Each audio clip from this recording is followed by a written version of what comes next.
Um grupo de artistas de São José dos Campos denuncia a maneira como foram obrigados a desocupar um galpão no Morro do Regaço, na Avenida Sebastião Galberto, hoje pela manhã. Segundo eles, o local era usado por diversos artistas que trabalham com teatro na cidade.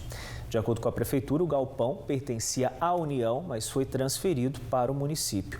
O poder público diz ainda que a guarda municipal constatou que o local estava depredado.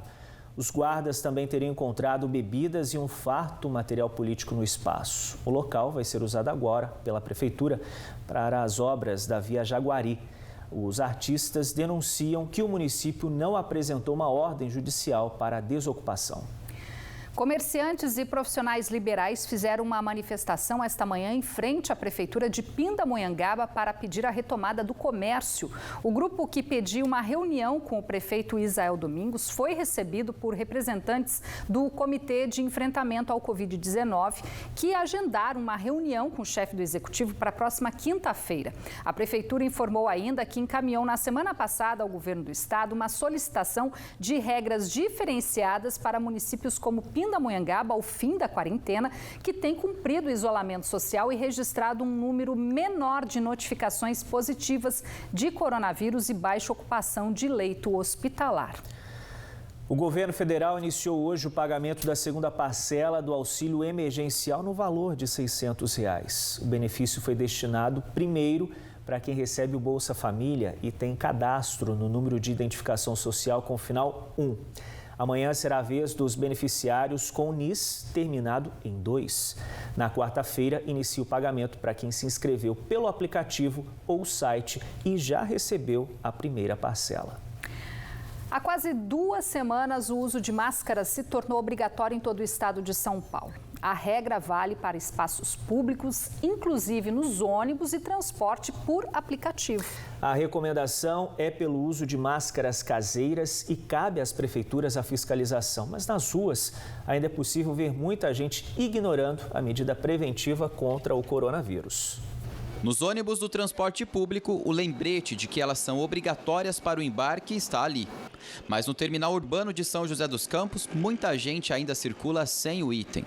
Outras pessoas até carregam as máscaras, mas penduradas no pescoço, sem proteger a boca e o nariz, modo correto para a prevenção da Covid-19. Observe que até mesmo idosos circulam sem a proteção obrigatória. A Valéria diz que está há 1 mês sem usar o transporte público, mas hoje precisou abrir uma exceção.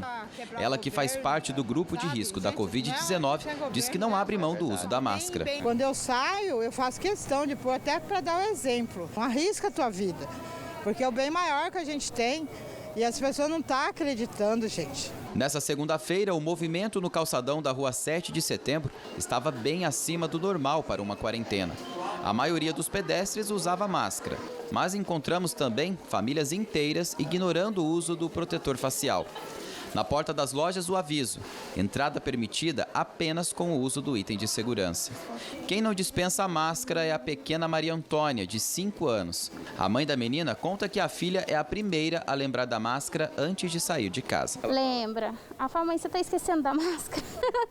Aí a gente põe nela. A família está tomando todas as medidas de prevenção e quando se depara com alguém sem a máscara, bate aquela preocupação. É preocupante, né? Agora, com esse surto, não tem como não se preocupar, né? É perigoso. Aí a gente tenta fazer tudo que está no nosso alcance, né? Anda com álcool em gel na bolsa, máscara. Entre os esforços para conter a pandemia do coronavírus, prefeitos e governadores têm publicado decretos que orientam ou obrigam a população a fazer o uso da máscara. No estado de São Paulo, o uso do item passou a ser obrigatório há 1 semana. E cabe às prefeituras fazer a fiscalização e ainda determinar as penalidades para quem descumprir a medida. Em São José dos Campos, a fiscalização tem ocorrido, por enquanto, em caráter educativo. Para aqueles que ainda estão saindo na rua sem a máscara, considerando que a gente já tem um decreto estadual e um municipal do uso obrigatório da máscara, a gente tem feito abordagens a esses cidadãos por meio da nossa fiscalização, Departamento de Posturas, Vigilância Sanitária, Guarda Civil e a Polícia também tem orientado todos os cidadãos que estão sem utilização da máscara na rua ou em locais públicos. De acordo com a Prefeitura, a autuação para estabelecimentos comerciais existe e o valor varia varia de acordo com o porte da empresa, que pode ir de R$300 a R$56 mil.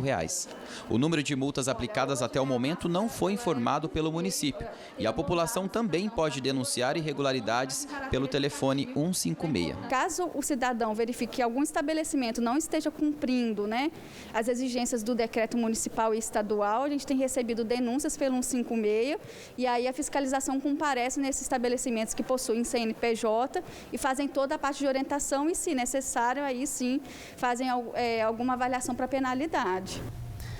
O uso das máscaras caseiras ou artesanais também é recomendado pelo Ministério da Saúde. Uma publicação da Anvisa traz orientações sobre a confecção e uso adequado, justamente para estimular a população a aderir a esta solução de baixo custo. E a medida também evita um desabastecimento das máscaras profissionais usadas pelos serviços de saúde e hospitais, onde médicos, enfermeiros, assistentes e atendentes lidam na linha de frente com pacientes com Covid-19. E a gente então continua falando sobre a importância do uso de máscaras com a geriatra Ana Cláudia Contreira, que está conectada por Skype com o Band Cidade. Olá, doutora, boa noite, obrigada pela participação.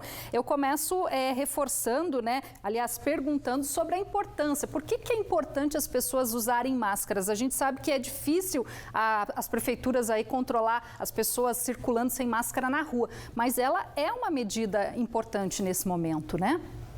Sim, extremamente importante. É uma das armas, como foi citado aí por algumas pessoas entrevistadas, que nós temos para tentar impedir e diminuir, na verdade, a possibilidade de contaminação. É importante que se frise que não adianta usar a máscara, como foi citado, abaixo da boca e do nariz, né? Nem na testa, nem no pescoço, ela vai ter a eficácia que ela pode promover. É fácil de entender que as pessoas ainda têm dificuldade em relação a esse hábito, porque é uma coisa nova. E também porque algumas pessoas não acreditam que isso possa ter algum benefício, tendo em vista as divergências de opiniões que circulam por alguns meios de comunicação.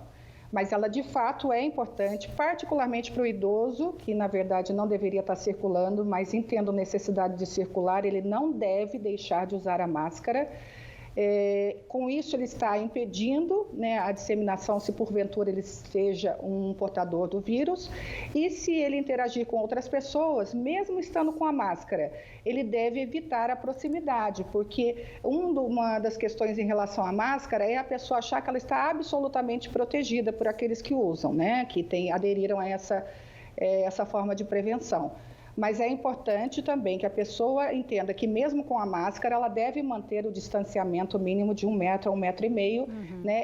Porque a gente ainda vê pessoas que estão usando máscaras interagindo com pessoas que estão sem máscara. Doutora, e com relação ao pessoal que anda de transporte público, né? Quais os riscos, né? A gente mostrou várias cenas de pessoas em áreas externas, né? Que não estavam fazendo uso da máscara, mas o risco é maior dentro de um ônibus, por exemplo, as pessoas não usarem a máscara?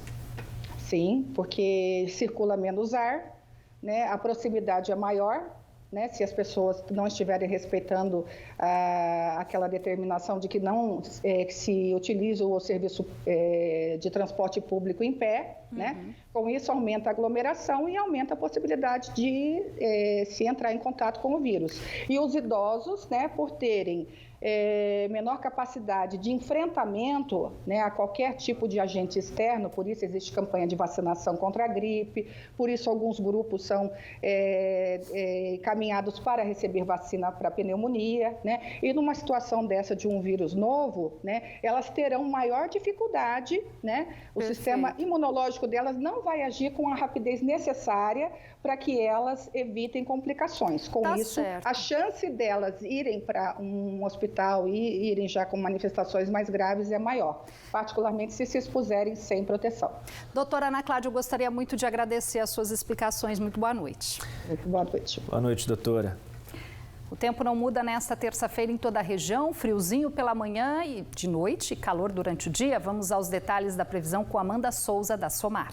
Olá, muito boa noite a todos que nos acompanham. Amanhã, terça-feira, condição de tempo firme em praticamente todo o estado de São Paulo, ainda sob a atuação de uma massa de ar seco que inibe a formação das instabilidades. Em Taubaté, a terça-feira promete ser de sol, com pouca presença de nebulosidade. Temperatura mínima de 15 e máxima de 26 graus. Em São José dos Campos, também não há condição de chuva. A terça-feira será de sol, com temperatura máxima chegando aos 25 graus à tarde. Depois do intervalo, o projeto em Guaratinguetá já doou quase 2 toneladas de alimentos em diferentes bairros da cidade. A iniciativa foi idealizada por moradora que sentiu na pele os efeitos causados pelo coronavírus na economia. Agora 7h13.